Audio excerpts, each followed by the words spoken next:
Hi, this is Jane, your Boomer Babe, and today we're going to make something, one of my favorite meals, and I do it probably once every week or two. It's pasta and broccoli. It can also be pasta and clams and broccoli. Could also be pasta and prosciutto and broccoli, but for this segment we'll just do pasta and broccoli. I lived in Manhattan for a very long time and would go often to a restaurant called Paul and Jimmy's. And the maitre d' showed me this recipe one time because I was going there about once a week to have it. And he did me a favor and he told me how to make it at home, and I've been doing it ever since. So, sharp knife. Sharp knife is your best friend in the kitchen. Invest in good knives.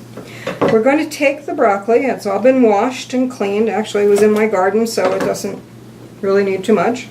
And chop the broccoli in bite-sized portions because you don't want your guest with pieces of broccoli sticking out of their mouth when they're sitting at your table.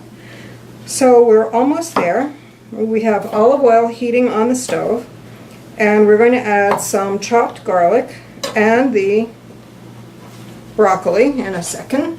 We're going to take some dried red pepper, which you can get in any Spanish or Mexican market, and it has seeds in it. And here's some of the seeds. You could probably plant them if you wanted to, but I'm going to throw them in the trash.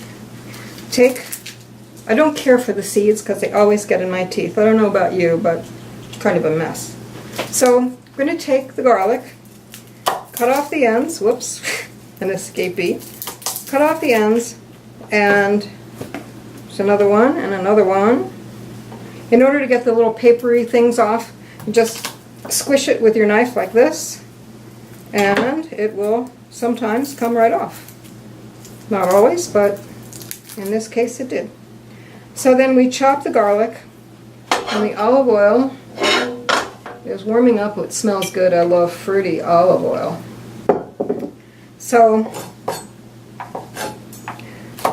chop the garlic pretty roughly in like 1/8 of an inch pieces. Don't be exact. It's easier to do it this way. And plus this way you're not going to cut yourself. So here we go, into the olive oil. Now when you saute garlic, you have to be pretty careful because if it gets brown, it's bitter and it tastes horrible and your dish is ruined. So I don't know if you're like me, but I have a very short attention span. And I often get distracted when I cook. And that's when the problems start, so pay attention.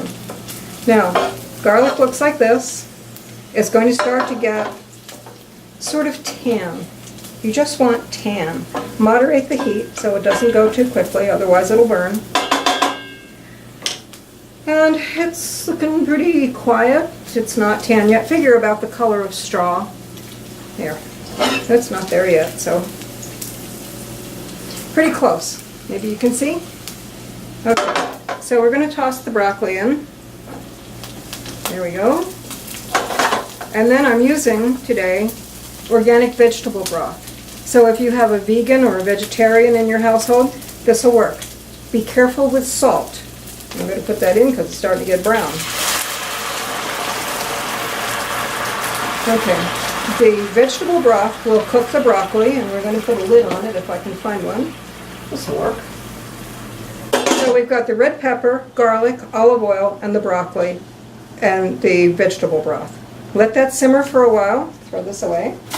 And when it is done, it'll be done in about 5 minutes until you can put a fork in it. Okay, see this? Yummy.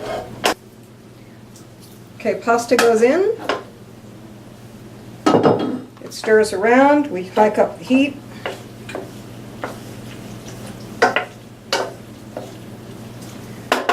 And for all intents and purposes, we are done. The only thing we need is cheese. And I can put this in a big bowl. It'll look really pretty. Put on some parsley. And we are done. Now, I like to make it with clams sometimes. It gives a whole different dimension. And use the clam broth instead of vegetable broth to cook the spinach. Then, this is gluten-free pasta. If you have a problem with gluten, And this is called Tinkyata. It is the best that I have found of gluten-free pasta. If you have something you like better, please let me know. So I am all about pasta. Okay. In we go. Oops. And you do want to you do want to take out the red pepper, because that can hurt.